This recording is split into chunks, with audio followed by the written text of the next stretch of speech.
We're talking now to Luca Tonello. He is the head of oil and gas investment for SMBC.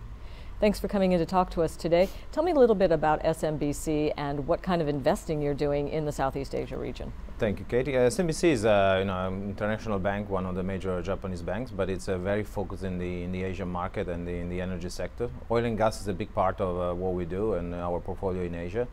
We've been established here for many, many years, and we have a team that dedicates and specializes on oil and gas, so we can support the coverage of our bank across the region. So we work with NOC, IOC, independent oil service company, traders, and our role is primarily to provide capital and advise client on how to raise capital for a project. This project can be here in Asia, it can be in support of Asian investors or Asian clients going overseas, like we've seen a lot to North America or Africa. And we work a lot with, well, we have Japanese banks. Our roots are obviously in Japan, but the bank has been established in Asia for many, many years. So we have a lot of connection, and we do a lot of work with a lot of players, particularly in Southeast Asia. And our area of focus is in our team is primarily across the spectrum in the oil and gas. We like upstream. Obviously, there has been some recent pressure, particularly for the independents, but it's an area where I think with the current prices, we could have opportunity to go in and expand our portfolio potentially at a lower price level. We've done a lot on the oil services offshore. Singapore is a hub for that, and we've been one of the major player in this market. LNG, particularly on the supply side for Asia, we have a team dedicated in Australia, and we have supported the LNG industry in various capacity for both the export project and the transportation project. We see now a new wave investment of potentially downstream in the petrochemical industry, particularly in Indonesia, where Pertamina has announced they want to upgrade their refinery, and they've selected some international partner to do so. Vietnam still continue to expand because all these countries have long-term economic growth plan, and they need to have refined product or petrochemical product in the local market to be a bit more competitive. So that's where I guess the effort will be focusing on the next few months and years. Okay. So I guess the easier question would be to say, what are you not involved in? Because it sounds like you've got the geography covered, you've got upstream, downstream, you're in a lot of different areas. No, I think we have to. I mean, our team was fortunate that in terms of the evolution, we were able to combine the expertise across these sectors into one single team.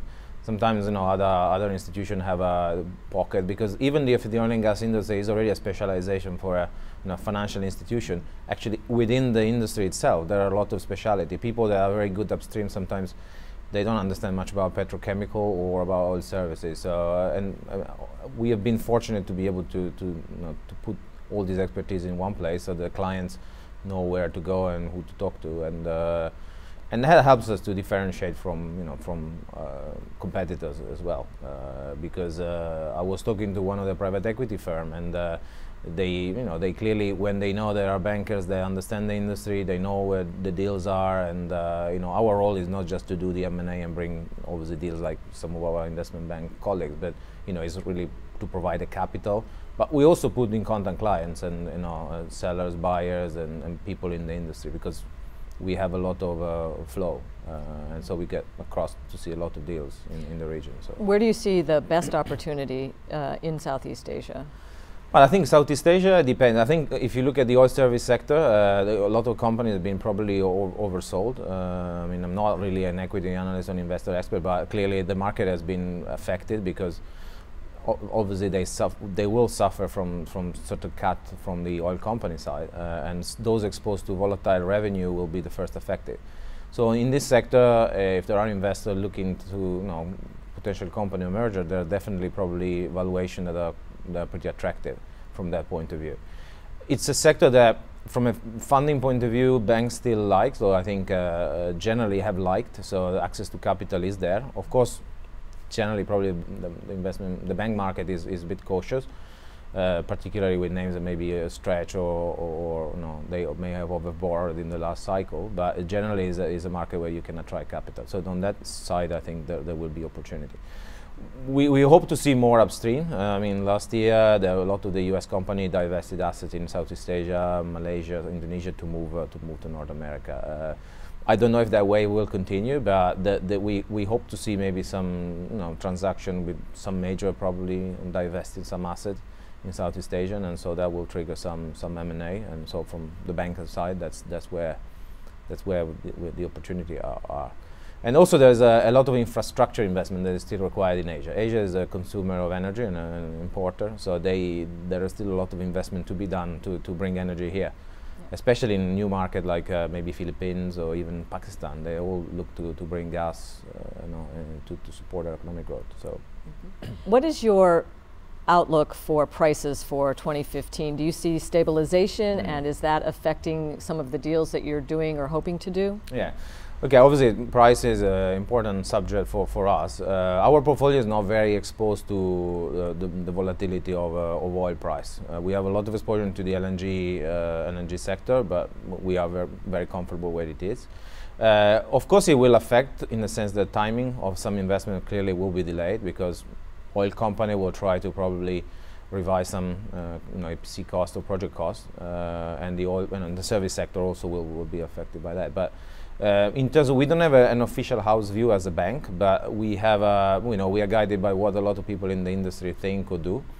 So obviously the general consensus by talking to clients and people in the industry seems that on a long-term basis, a low price environment like the one we are seeing these days is not sustainable, even with EPC cost or even OPEX coming down.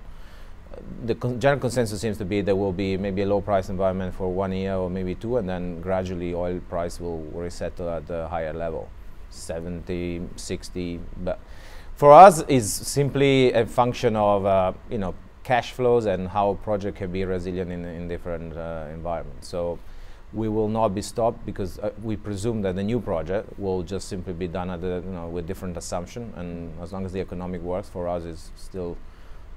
And probably from a risk perspective, if you go from lower price, it should be less risky from an investor, or so therefore there's more upside. And so I think for us it should be a positive environment going forward. What is the purpose to come here to this council? Is it to get people to know about your bank, or for you to find more customers? What are you hoping to achieve during this session? I think it's all of the above. One of the primary reasons why we started to work with the Oil Council is that we really recognize the way they organize these events is radically different from a lot of similar events. It's not just a conference, but it's a network. And so therefore the organizer really support that process of networking beyond the event or the assembly. They're very knowledgeable and well recognized in the industry, so we know that that networking part is very powerful and effective for us to open a new door. Without being arrogant, I think the bank has very good root in Asia, and we are well known here and globally, but especially there are areas like upstream financing, for example, where we would like to grow more, on a long-term basis, particularly in Asia. So that's an area where the Oil Council was very strong, is very strong, and therefore that's why we are here to meet with smaller clients than the one we normally deal with. Yeah, because you're based in Japan, so your bank is based in Japan, so you would I would think you might focus more on North Asia.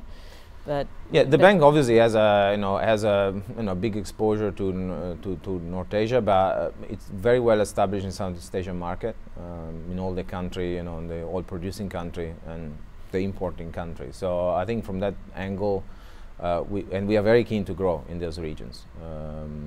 So the opportunity is there. We have a very strong relationship with the big companies, the NOC and the international oil company. Where we want to grow further is really on what we call mid-tier market. So below that level, they're a company that will grow in the future, and these are the ones we would like to capture and get to know. Would you go beyond Asia, do you think, or is that really your area? I think an area where we are very strong, where we are positioned in the bank, and in a sense we already have that network, is that we can help the Asian client, even mid-tier client, to go international, and that trend has already started and will continue. So we can help not just by providing capital, we can provide network, we can provide advice, and we can provide contacts and partnership opportunity with other clients in other regions, which is something that Well, I'm sure a lot of people want to talk to you then. You've got a lot going on. So thank you so much for coming by and talking to us. Thank you. Okay. That was Luca Tonello, the head of oil and gas investment at SMBC.